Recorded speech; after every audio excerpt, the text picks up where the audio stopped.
Don't be like everybody else. I would say try to find a way to be better, or at least, be the best you can, but just try not to be like everybody else. It seems that, like, I don't know, most industries, they push conformity. The way to do this is to follow a pattern. And I'm certainly guilty of that. I'm always looking to try to follow a pattern. But what I always, in the back of my mind, want to do is figure out some way to do something differently than everybody else.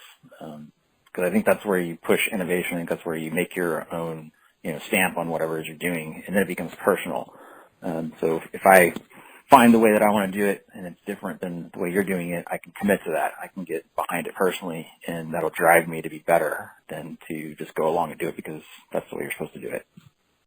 Well, Randy, you actually will probably know this for me. It's something that I've learned a lot over the past few years as you've known me, is not to take criticism too personally. And that comes from being a millennial or being a newbie or being somebody that's experienced in the industry. No matter what job you're doing and no matter what your responsibilities are, you're going to have criticism. And I wish I would have learned at an even younger age how to deal with that and how to use it constructively instead of getting upset or blaming myself or just kind of sabotaging myself over some constructive criticism that I could learn from. So I think that's really my advice to, I think, everybody. No one really likes to hear criticism, but you got to see the positive in it and not take it personally and not let it affect your passion for whatever your business is and whatever your role is in that business. Not let it ruin your day or ruin your week or anything else. So I think that's really good counsel. I'll give you some advice, or give advice, again, geared towards young producers. This comes from Chris Durand. I think you know Chris. He's a agency management consultant out of Colorado. He says I did a time management seminar, and I asked him for some feedback. He said the biggest time management problem that producers have is a failure to pre-qualify their prospects. They invest all kinds of non-productive time and prospects that they never should even be trying to book their business.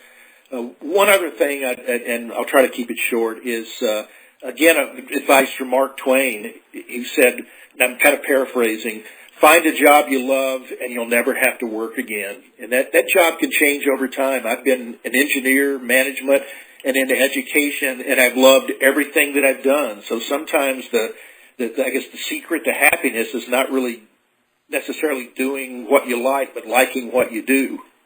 To stay a learner, even if people around you aren't that way. So the tendency or the temptation is to kind of settle in and camp out and plateau out, but don't ever do that. The best business advice that I could give you is to always learn and grow and develop and be excited to find and discover new things. I guess the most important thing to me is believe in yourself. Never give up or stop improving who you are. Be focused on your goals and willing to do what it takes to achieve them. Make your client happy. I don't care how small the premium is.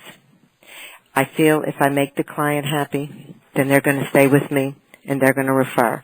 I also explain everything to my insureds, especially young people buying new homes. When I send them their quotes, I explain to them, this covers this, this, and this.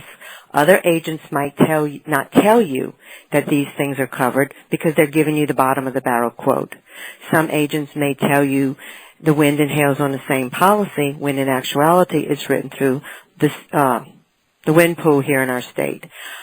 I educate them so that when they're checking around for prices, they know the right questions to ask so that they will be informed. That's great. I think that if I'm good to my clients, they're going to be good to me. I've had times when a renewal is $5,000 cheaper, and I'm super pumped, or I've shopped it and I get it $5,000 cheaper. A producer friend of mine once said, yeah, but you realize that's less money in your pocket. And it took me a minute to think that through because I don't care that it's less money in my pocket. I just made him super happy. You know how many people he's going to tell? So I lost $500. So what? I'm going to gain 5 clients for $5,000 maybe. I've never looked at it that way, but I've made him happy. So by making him happy, he's going to tell his friends. Love it.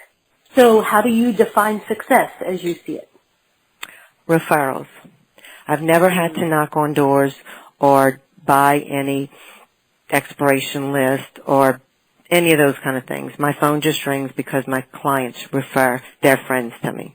I'm kind of known as the agent that can get you insurance in the construction world, because back in the early 2000s, the market for general contractors pretty much crashed, and there was only one carrier in our state that would write you.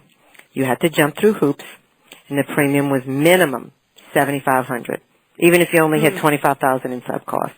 But if you jump through my hoops, I can get you a quote.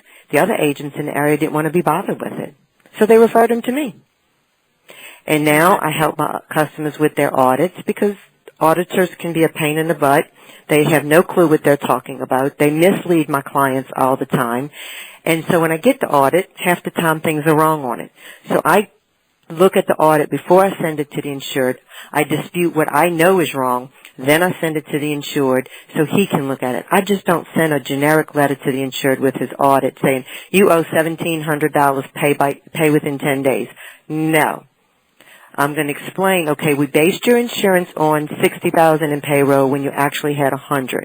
Or we based your insurance on $50,000 in sales for this new restaurant and you did awesome and it was $125,000. I'm not just going to send you a generic letter with this form that the auditor gives us that you can't read, because it took me a while to learn how to read.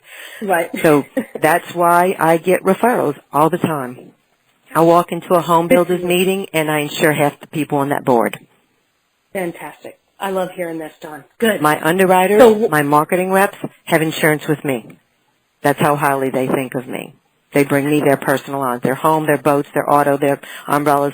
I have the insurance for several of my marketing reps and several of my underwriters. So that says so much about you and your commitment to your integrity and the way of life that you've created also for your customers.